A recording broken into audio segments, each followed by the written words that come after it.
Bismillahirrahmanirrahim. Assalamualaikum warahmatullahi wabarakatuh.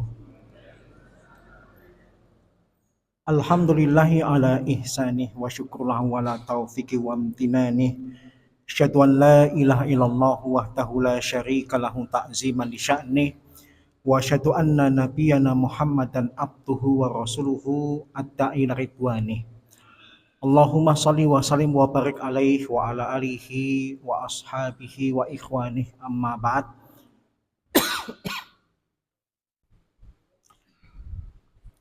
Allahumma la sahla ila ma ja'altahu sahla wa anta taj'alu hasna idza syi'ta sahla. Allahumma inni a'udzubika min qalbin la yakhsha wa min du'ain la yusma wa min nafsin la tashba wa min ilmin la yanfa. Allahumma inni a'udzubika min haulal arba'. Alhamdulillah, pada kesempatan pagi hari ini Allah Subhanahu wa taala pertemukan kita kembali dan kita lanjutkan kajian kita. Pada pagi hari ini kita akan melanjutkan membahas hadis-hadis yang terdapat dalam kitab Al-Arba'in An-Nawawiyah. Tidak terasa kita sudah akan memasuki hadis yang ke-39, berarti tinggal 3 hadis lagi. Taib An Ibni Abbas radhiyallahu anhuma, dari Ibnu Abbas, semoga Allah ridho terhadap mereka berdua. Anna Rasulullah sallallahu alaihi wasallam qala, bahwasanya Rasulullah sallallahu alaihi wasallam pernah bersabda, Innallaha tajawaza li an ummati al khata' wan nisyan wa mastukrihu alaih. Sesungguhnya Allah mengampuni untukku dari umatku kesalahan, kelupaan, dan yang dipaksakan. Hadisun sahih rawahu Ibnu Majah wal Baihaqi wa ghairuhuma. Hadis ini derajatnya hasan, diriwayatkan oleh Ibnu Majah, Baihaqi, dan selain mereka berdua. Baik, hadisnya cukup singkat tetapi maknanya begitu padat. Yang pertama, hadis ini adalah hadis yang diriwayatkan oleh salah seorang sepupu Rasulullah SAW yang bernama Abdullah bin Abbas. Abdullah bin Abbas itu konon meriwayatkan hadis dari Nabi sebanyak 1660. 120 diantaranya terdapat dalam Sahihul Bukhari, 9 diantaranya terdapat di dalam Sahih Muslim. Kalau dilihat dari jumlah periwayatan, maka Abdullah bin Abbas itu termasuk peringkat kelima sahabat yang paling banyak meriwayatkan hadis. Yang pertama Abu Hurairah, yang kedua Abdullah bin Umar, yang ketiga Anas bin Malik, yang keempat Aisyah, dan yang kelima adalah Abdullah bin Abbas. Dari Abdullah bin Abbas, salah satu pelajaran yang bisa kita ambil adalah pemahaman seseorang terhadap agama itu patokannya bukan usia. Tidak jaminan kalau orang sudah tua, Islamnya lebih dulu, kemudian pemahaman agamanya lebih tinggi. Dan tidak jaminan kalau orang itu baru masuk Islam, usianya masih muda, kemudian pemahaman Islamnya masih rendah. Abdullah bin Abbas radhiyallahu anhu membuktikan meskipun ketika Nabi SAW meninggal beliau masih belia, tetapi pemahaman agamanya cukup diperhitungkan oleh para sahabat. Salah satunya adalah Umar bin Khattab suatu ketika memasukkan beliau di dalam majelis para sahabat yang senior, yang menunjukkan betapa fakihnya Abdullah bin Abbas terhadap agama. Kemudian hadis ini derajatnya hasan. Kenapa? Karena dalam penelitian para ulama hadis, awalnya hadis ini derajatnya lemah. Tapi karena hadis ini memiliki syahid atau penguat, akhirnya yang awalnya derajatnya dhaif kemudian meningkat menjadi derajatnya hasan. Dari segi sanad. Adapun dari segi matan tidak ada masalah. Apalagi matannya diperkuat oleh hadis-hadis yang lain dan beberapa ayat di dalam Al-Quran. Kemudian hadis ini oleh para ulama disebut dengan setengah Islam. Kenapa disebut dengan setengah Islam? Karena hadis ini berbicara tentang perbuatan. Kita tahu ajaran agama kita itu intinya dua, keyakinan dan perbuatan. Nah, ketika berbicara tentang perbuatan saja, berarti hadis ini dikatakan setengah Islam. Dan perbuatan itu sendiri juga dibagi menjadi dua. Yang pertama ada perbuatan yang dilakukan secara sengaja dan ada perbuatan yang tidak sengaja. Topik utama dari hadis ini apa? Topik utama dari hadis ini adalah amal yang dimaafkan karena terjadi secara tidak sengaja. Sebenarnya kalau dilihat dari dohirnya, salah dan berdosa. Tapi karena melakukannya tidak sengaja, maka akhirnya tidak dianggap dosa, tidak dianggap bersalah. Apa saja yang menyebabkan umat Nabi Muhammad mendapatkan keringanan, tidak mendapat dosa karena amal yang dilakukan secara tidak sengaja? Yang pertama, hadis ini bicara tentang al-khata', kesalahan. Ibnu Rajab Al-Hambali mendefinisikan al-khata' di dalam hadis ini adalah yang dimaksud dengan kesalahan itu adalah melakukan sesuatu yang hukum asalnya boleh. Tetapi dalam mempraktekkannya terjadi kesalahan yang mengakibatkan hal yang tidak dibolehkan karena dilakukan secara tidak sengaja. Kalau melihat sekilas dari definisinya butuh berpikir berulang-ulang. Tapi akan lebih mudah kita pahami ketika para ulama memberikan contoh. Kapan amal itu meskipun kesannya salah tapi tidak dianggap dosa karena sebab yang pertama adalah kesalahan. Misalnya para ulama memberikan contoh terbunuhnya Al-Yaman. Salah seorang sahabat yang terkenal itu adalah bernama Hudzaifah ibnul Yaman. Berarti bapaknya siapa? Al-Yaman. Hudzaifah ibnul Yaman berarti bapaknya namanya Al-Yaman. Yang terbunuh dalam perang Uhud.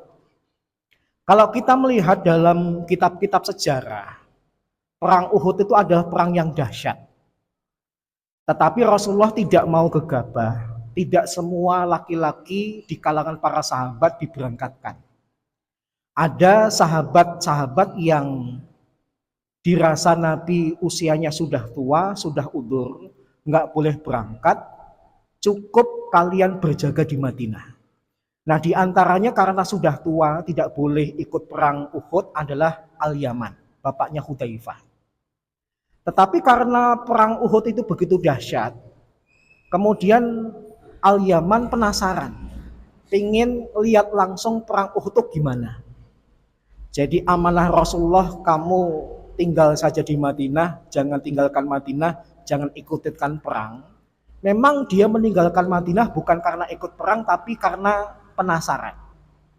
Nah, ketika penasaran itu, ternyata dia terlalu dekat dengan medan peperangan.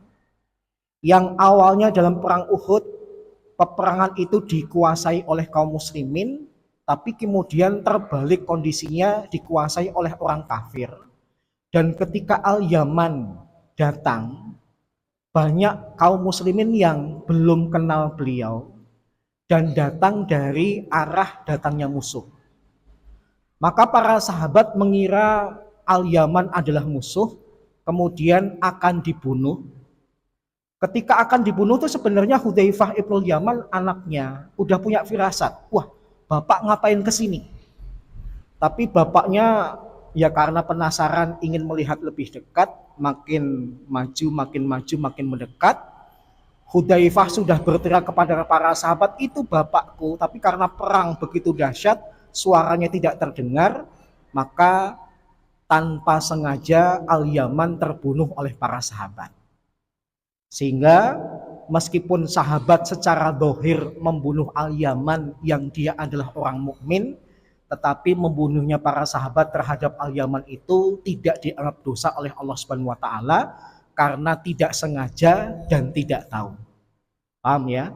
Contoh yang pertama terkait dengan kesalahan adalah membunuh seorang mukmin karena tidak tahu kalau dia ternyata mukmin. Karena kalau bicara tentang peperangan, siapa yang lebih dulu? Kalau bapak enggak membunuh lebih dulu, bapak bakal dibunuh lebih dulu.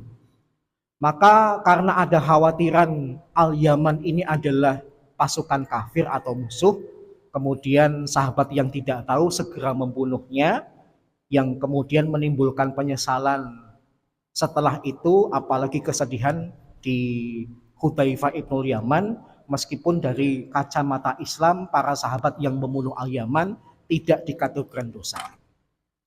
Kemudian contoh yang kedua, di zaman para sahabat itu, para sahabat pernah berbuka sebelum waktunya.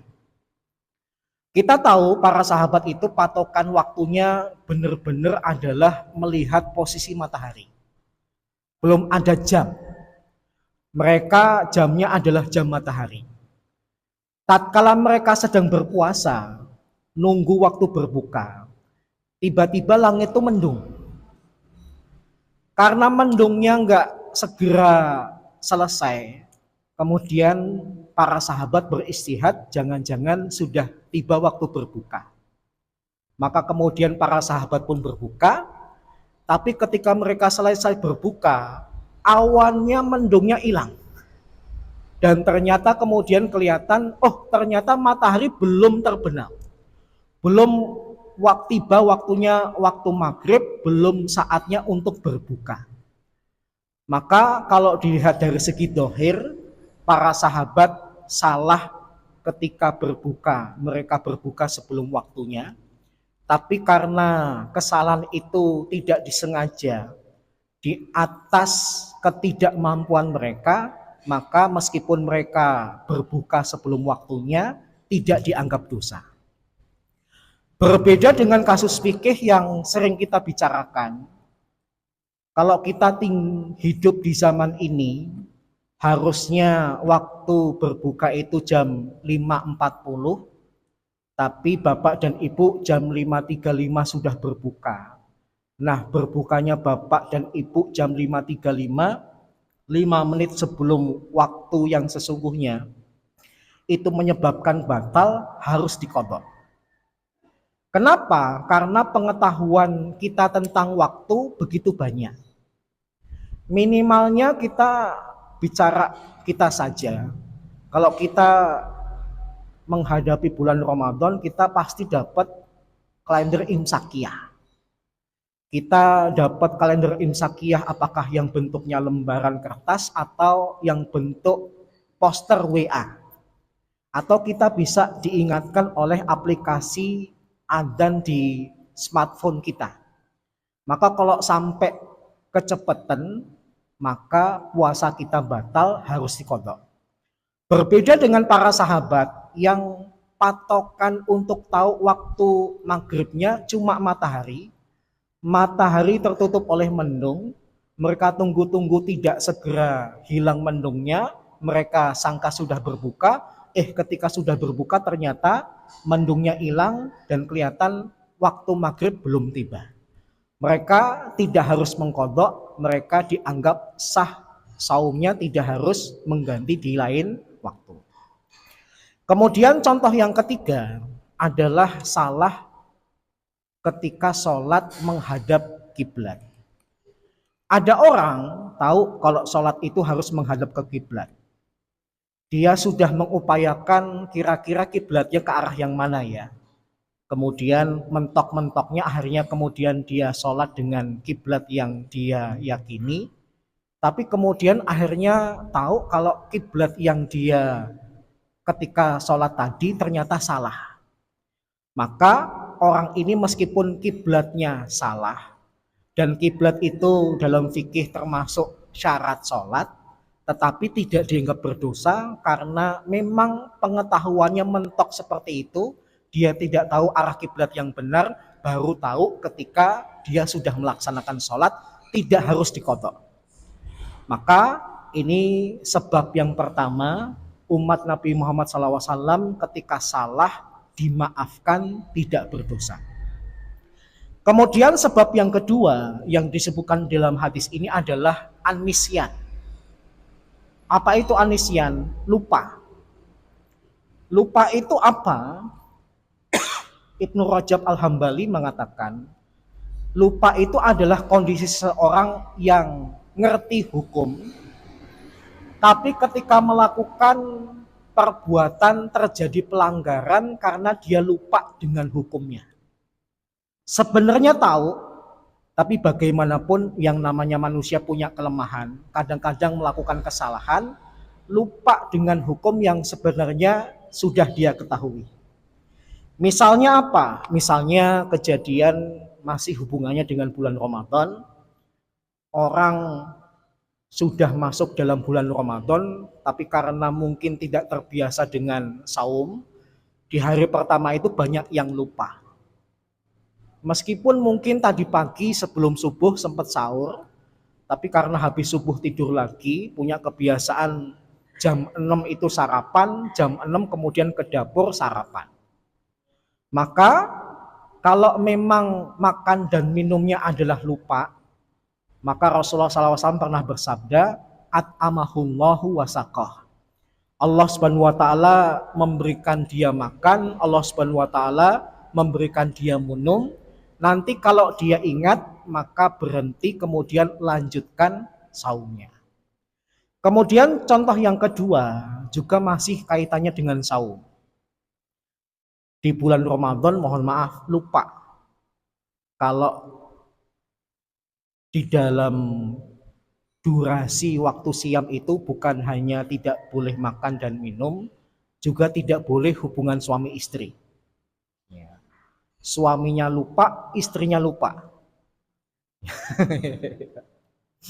Ya mungkin karena dua-duanya orang awam gitu ya, sehingga mereka melakukan hubungan badan, baru ingat ketika sudah selesai. Maka para ulama menghukumi seperti hukum yang pertama, yaitu hukum orang yang makan dan minum, dia lupa kalau dia itu sedang saum Ramadan, maka berhenti dua-duanya, kemudian mandi janabah, kemudian dilanjutkan puasanya. Adapun kasus laki-laki yang menyetubuhi istrinya di bulan Ramadan, yang kemudian mendapatkan denda, itu bukan karena lupa, tapi karena tidak bisa menahan nafsu. Yang unik tuh, kalau seandainya suaminya nafsu, kenapa istrinya tidak mengingatkan? Istri boleh menolak hubungan suami kalau memang hubungan yang dilakukan itu di waktu yang terlarang. Tetapi tidak disebutkan dalam hadis, mungkin karena istrinya ya polos banget, apapun yang menjadi keinginan suami harus dituruti, meskipun itu salah, kemudian melakukan hubungan badan, kemudian dia merasa bersalah, kemudian tanya kepada Rasulullah, Rasulullah kemudian menyebutkan dendanya, tapi ternyata dia tidak termasuk kriteria orang yang kena denda, akhirnya malah mendapatkan satu kantung kurma dari Nabi, menunjukkan kasusnya beda dengan kasus yang saya sebutkan. Kalau kasus yang disebutkan karena motifnya lupa, tapi kalau di dalam hadis Riwayat Bukhari itu karena motifnya tidak bisa menahan nafsu. Kemudian contoh yang ketiga dalam masalah lupa itu apa? Misalnya setiap kita pasti pernah lupa kalau kita itu belum sholat, merasa kita sudah sholat. Karena mungkin kesibukan, kita itu sebenarnya belum sholat maghrib, tapi merasa sudah sholat maghrib. Maka Rasulullah SAW pernah bersabda, man nasiya sholatan falyusolliha idza dzakaraha. Barang siapa yang lupa sholat, maka dia ganti sholatnya itu ketika dia ingat.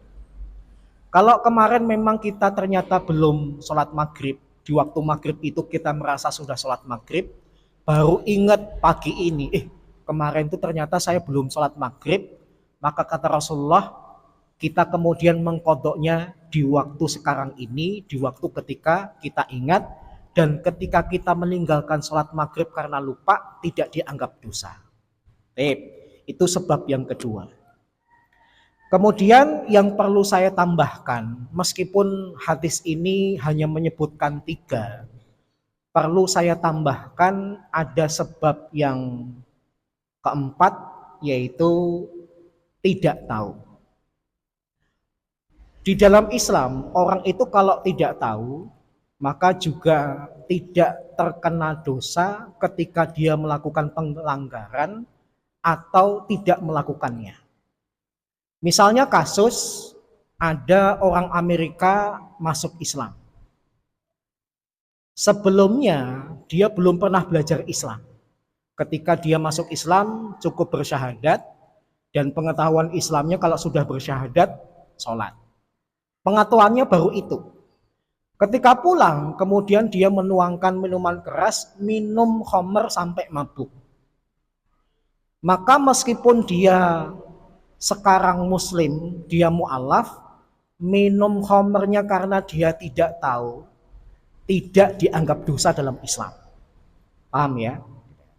Berbeda dengan orang Islam Amerika yang Islamnya sudah cukup lama, ada kesempatan untuk ngaji di mana-mana, kok sampai tidak tahu, nah itu hukumnya lain. Tapi kalau baru hari ini dia masuk Islam, mungkin hari ini amalan Islam yang baru dia kerjakan setelah syahadat adalah sholat, kemudian pulang minum khamr, maka minum khamrnya itu tidak dianggap dosa dalam Islam karena tidak tahu. Termasuk juga muslim, tapi karena nggak pernah ngaji, bukan karena males, tapi karena memang tidak ada orang yang memberikan pengetahuan kepada dirinya tentang perzinaan, dia berzina. Meskipun dohir berzina itu harusnya menyebabkan dia berdosa, tapi karena memang nggak tahu, tidak dianggap berdosa dalam Islam. Paham ya? Tapi ini jangan dijadikan motivasi, berarti nggak usah ngaji saja. Semakin banyak yang tidak diketahui, makin banyak yang diperbolehkan, gitu ya. Enggak, gitu ya. Kemudian ada kasus juga di daerah-daerah pedalaman di Timur Tengah.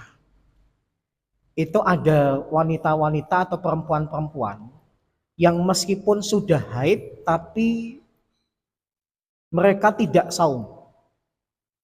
Ketika ditanya, kamu sudah haid, kamu sudah balikoh, kok nggak saum? Mereka dapat informasi yang terbatas, mereka pernah dengar. Saya pernah dengar yang diwajibkan saum tuh kalau usianya sudah 15 tahun. Gitu ya. Ada pengetahuan fikih yang terpotong. Maka kalau memang dia tidak tahu fikih yang utuh, dapatnya fikih yang terpotong, akhirnya dia baru saum nanti ketika berusia 15 tahun, saum yang dia tinggalkan tidak menyebabkan dia dapat dosa.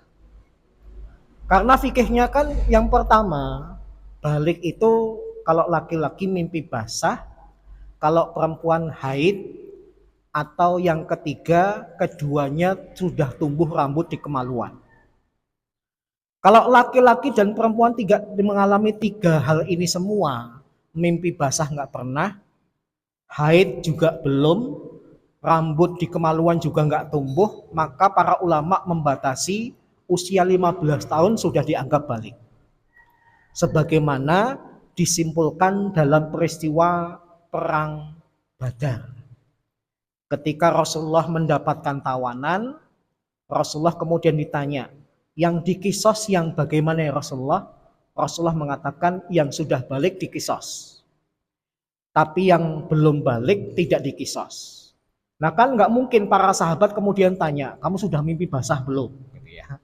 Akhirnya kemudian mohon maaf, celananya dipelorotin, kalau memang sudah ada rambut di kemaluan berarti dianggap balik, atau rambut di kemaluan tidak tumbuh tapi usianya sudah 15 tahun maka dikisos. Paham ya? Jadi beberapa perempuan di daerah Timur Tengah di pedalaman punya pemahaman baru diwajibkan saum karena usia mereka baru diwajibkan saum kalau mereka usianya 15 tahun, usia mereka saat itu belum 15 tahun berarti belum wajib. Meninggalkan Ramadan selama beberapa kali bagi mereka tidak berdosa karena mereka tidak tahu. Kemudian sebab yang terakhir yang disebutkan dalam hadis ini adalah wa mastukrihu alaih, yang dipaksakan.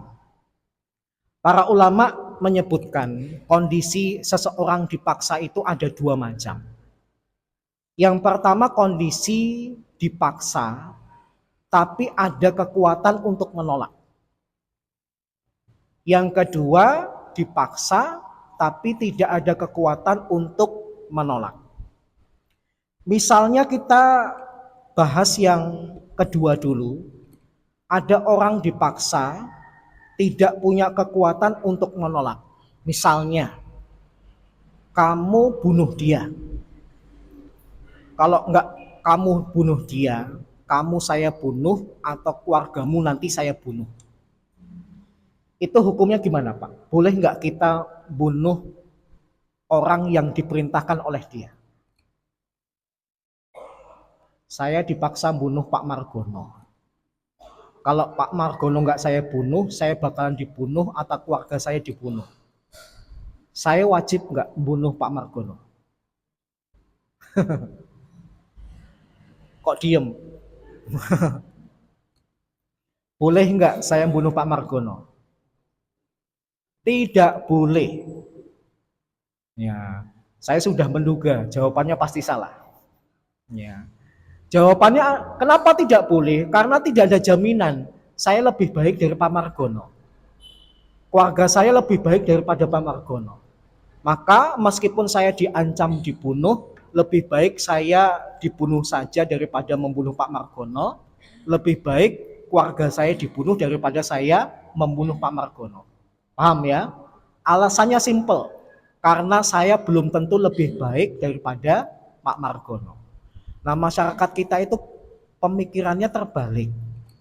Wah, saya dipaksa, katanya. Akhirnya dia saya bunuh. Kalau dia nggak saya bunuh, saya yang dibunuh atau keluarga saya yang dibunuh.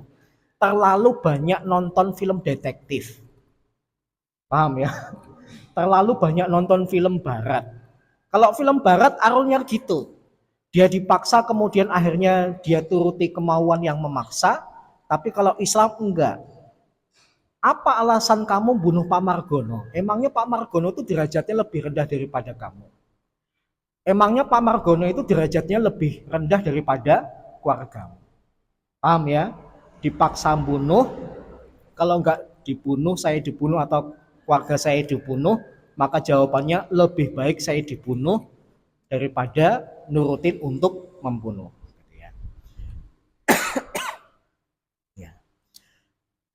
Kemudian contoh yang lain, misalnya kisah Ammar bin Yasir. Kan kisahnya ma'ruf.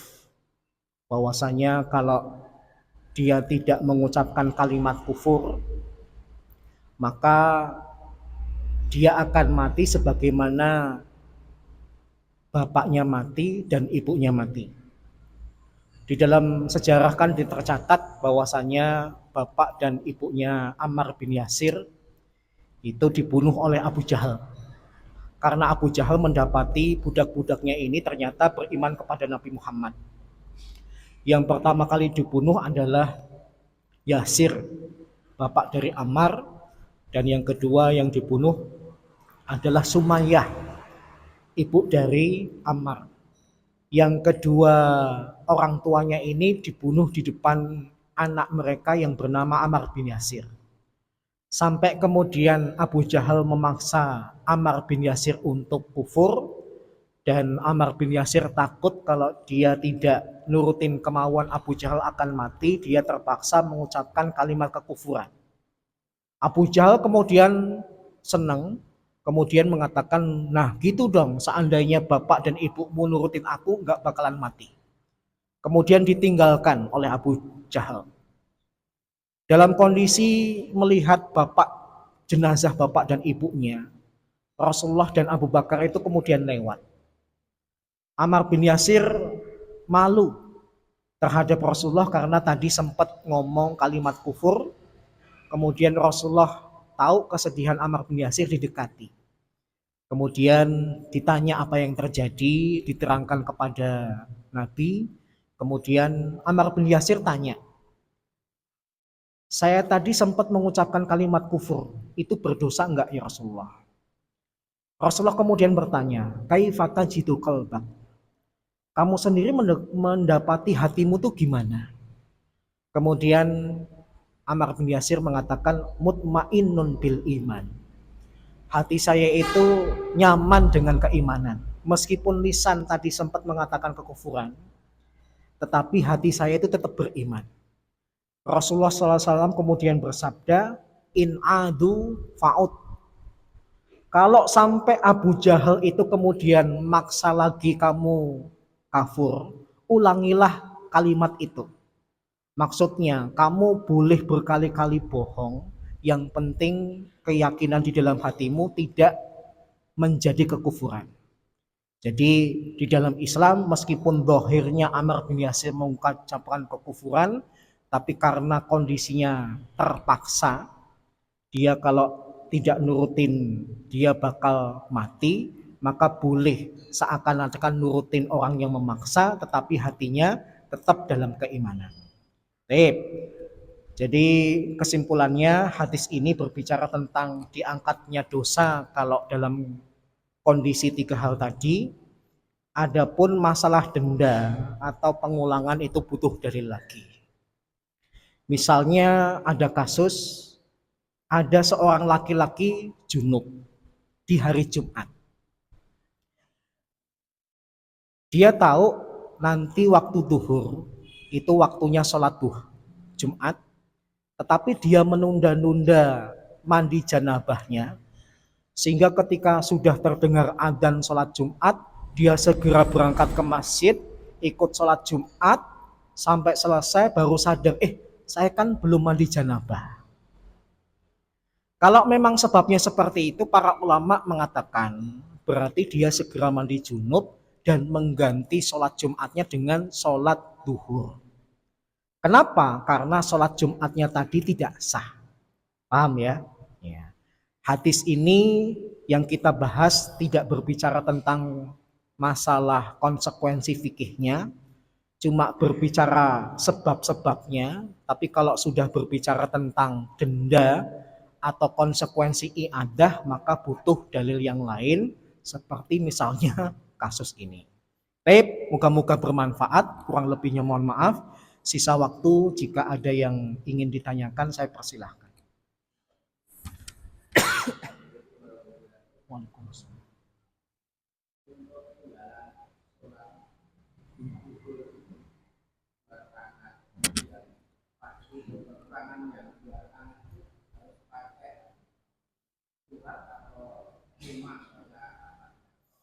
Ya. Tergantung Bapak pakai madhab yang mana. Kalau madhab jumhur ulama, ketika Bapak ketinggalan 2 rakaat dalam sholat duhur, berarti kan Bapak menganggap itu adalah rakaat 1 dan 2. Setelah imam salam, Bapak berdiri, kemudian melengkapi rakaat ketiga dan keempat. Berarti rakaat ketiga dan keempat itu tidak pakai surat kecuali Al-Fatihah saja. Adapun kalau Bapak mengikuti pendapat minoritas ulama yang berpatokan kepada sabda Nabi yang disampaikan kepada Jabir bin Abdullah, kalau mendapati imam sedang rakaat ketiga dan keempat, ya berarti rakaat ketiga dan keempat bagimu. Maka kalau Bapak pakai pendapat ini, imam sudah salam, Bapak harus baca surat karena Bapak melengkapi rakaat pertama dan kedua. Paham ya? Ya. Wallahu a'lam bishawab. Tergantung Bapak ngikut madhab yang mana. Kalau jumhur dianggap 1, 2, kemudian 3, 4, berarti nggak pakai surat tambahan, hanya Al-Fatihah. Tapi kalau minoritas ulama ada yang menganggap 3, 4, kemudian 1, 2, berarti harus pakai surat, bahkan di rakaat pertama ada iftitahnya. Wallahu a'lam bishawab.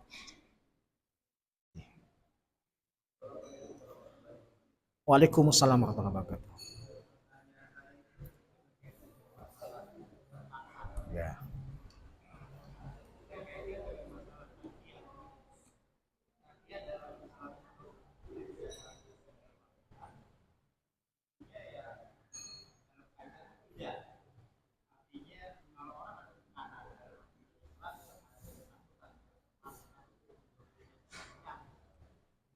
Saya agak nggak dengar Pak.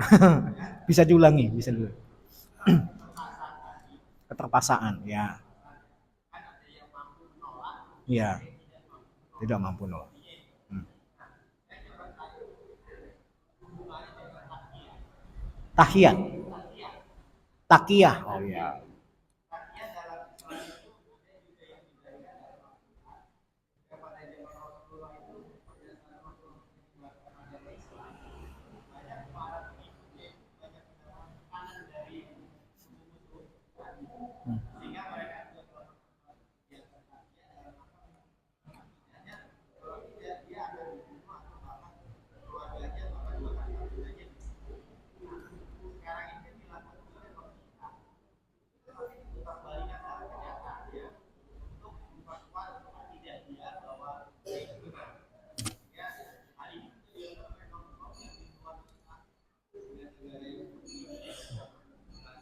Hmm.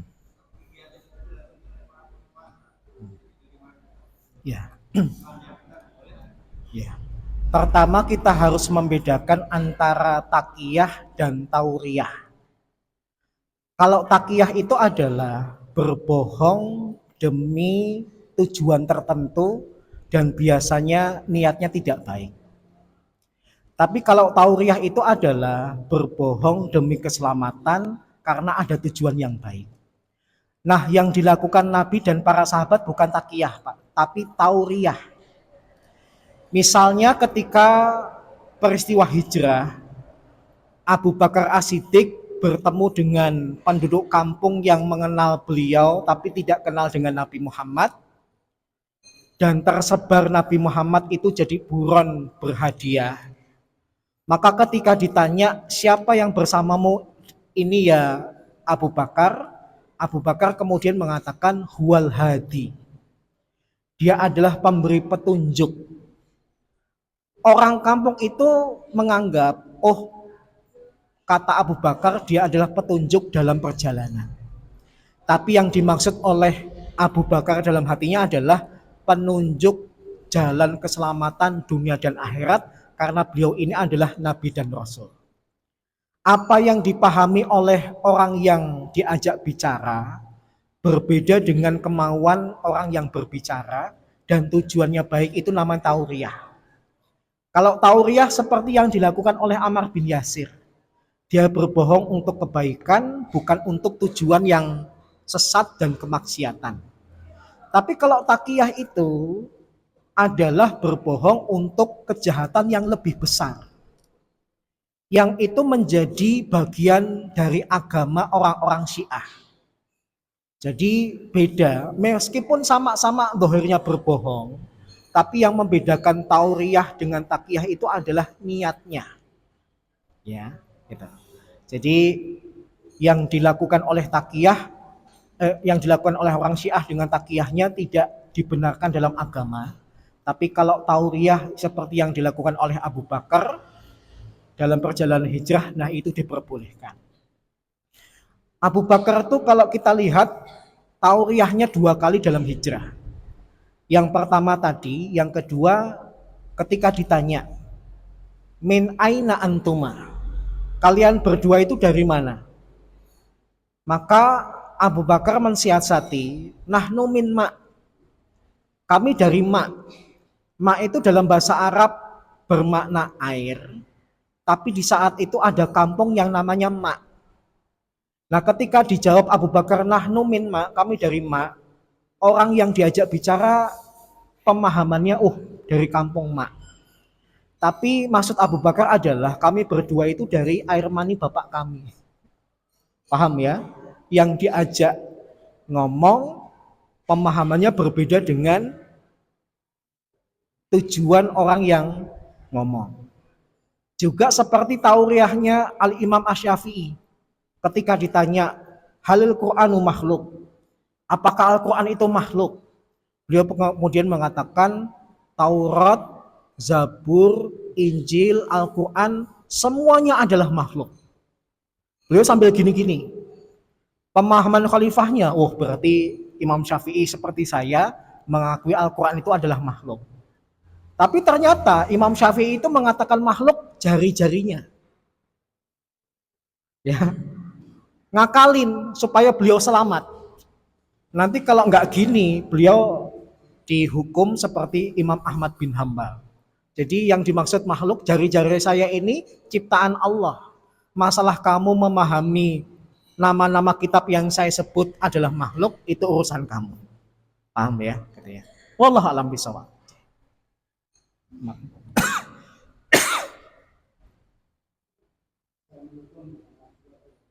Waalaikumsalam.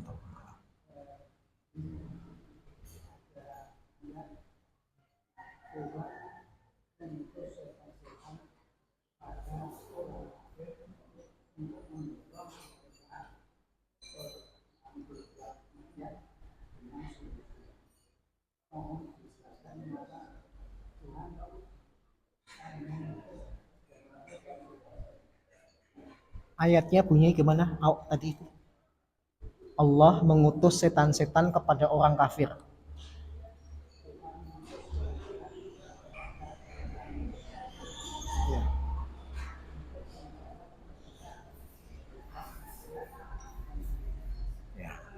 Tep. Ayat itu oleh Al-Imam At-Tabari, seingat saya ya. Yang saya teringat dalam lintasan saja. Al-Imam At-Tabari mengomentari, yang pertama, sebenarnya setan itu diutus kepada orang kafir maupun orang mukmin. Karena memang tujuan diciptakannya setan adalah untuk menyesatkan manusia. Adapun kalau diutus kepada orang mukmin, terkadang setan itu gagal karena keimanannya, karena pelindungan dari Allah dan sebagainya. Adapun kepada orang-orang kafir, hampir 100% berhasil. Yang kedua, kata Imam At-Tabari, ayat itu juga menunjukkan karena orang kafir sudah jahat, maka diutuslah setan-setan yang makin memperkuat kejahatannya. Sampai kemudian manusia itu melakukan kejahatan yang setan aja belum pernah melakukan. Misalnya, kata Imam At-Tabari, dalam dunia jin atau iblis atau setan, itu belum pernah terjadi kasus aborsi. Setan itu kalau punya anak tanggung jawab. Tapi setan itu mampu menggoda manusia sehingga melakukan perbuatan jahat yang setan sendiri belum pernah melakukan. Manusia bisa melakukan aborsi. Setan itu patuh kepada pimpinan. Tapi setan mampu menggiring manusia untuk tidak taat kepada pimpinan. Setan itu nggak ada ceritanya durhaka kepada orang tua. Tapi mampu menggoda manusia untuk durhaka kepada orang tua. Di dunia setan tidak ada homoseks dan lesbian. Tapi godaan setan mampu membuat manusia menjadi suka dengan sesama jenis. Gitu ya. Jadi ayat itu yang pertama tidak menunjukkan setan hanya kepada orang kafir, tapi sebenarnya juga kepada orang mukmin. Tetapi potensi keberhasilan mereka berbeda. Yang satu lemah, yang satu kuat. Kemudian yang kedua, karena orang kafir itu defaultnya atau dari sananya sudah jahat dan salah, maka Allah tambahkan kesalahan mereka dengan godaan-godaan setan. Sehingga manusia sampai pada kondisi melakukan kesalahan yang setan saja belum pernah melakukan. Gitu ya. Di dunia setan seandainya pemilu, nggak ada kecurangan dalam dunia pemilu setan. KPU-nya setan tuh jujur-jujur. Tapi dalam dunia manusia KPU-nya bermasalah. Paham ya? Setan tidak perlu memalsukan ijazah. Ya.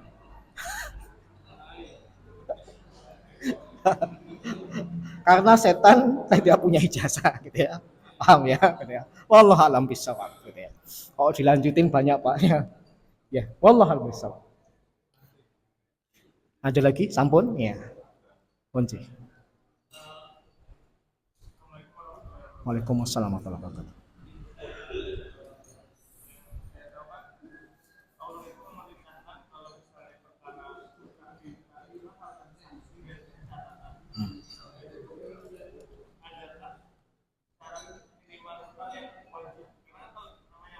Ya, ya, ya,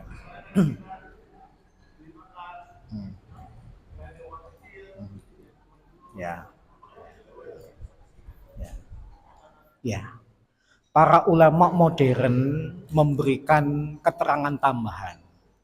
Utang piutang yang dicatat itu syarat minimalnya berapa? Mereka sepakat tergantung dengan kadar masing-masing.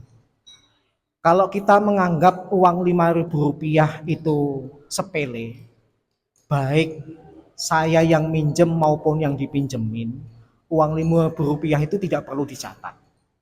Paham ya? Ada istilah hakir, ada istilah remeh.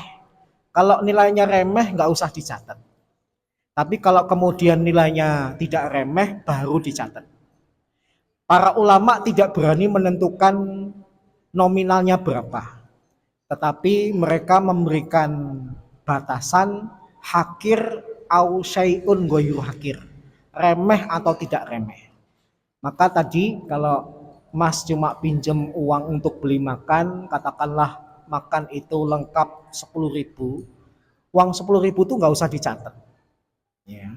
Tapi bukan bermakna kalau nggak dicatat akhirnya disepelekan atau tidak dibayar, gitu ya. Wallahu a'lam bishawab.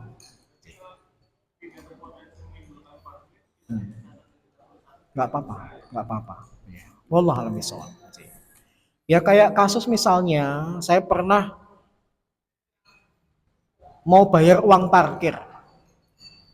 Duitnya nggak ada yang kecil, tukang parkirnya juga nggak punya kembalian. Ternyata ada jamaah yang lihat saya, kemudian bayarin parkir saya. Saya kemudian menganggap itu hutang. Dan antara kami tidak ada tulis menulis. Ya, 2.000 gitu ya. Akhirnya bagaimanapun di kemudian hari saya ketemu dengan dia, saya kembalikan meskipun dia nolak. Allah 2.000 Ustaz gitu ya. Ya. Masalah diterima dan tidaknya ketika saya kembalikan urusan lain. Tapi 2.000 itu adalah nilai yang memeh, tidak perlu sampai tulis menulis. Saya sempat membaca dalam madhab Ibnu Hazm Adz-Dzahiri. Ibnu Hazm Adz-Dzahiri itu mengatakan baru dicatat kalau nominalnya itu setara dengan dirham atau dinar. Tapi pendapat ini lemah. Paham ya?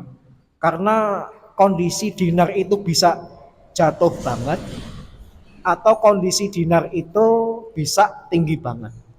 Wallahu a'lam bishawab. Sampun? Kalau sudah kita akhiri, kita tutup bersama dengan doa kafaratul majlis dan hamdalah. Subhanakallahumma wa bihamdika asyhadu an la ilaha illa anta astaghfiruka wa atubu ilaik. Alhamdulillahirabbil alamin. Assalamualaikum warahmatullahi wabarakatuh.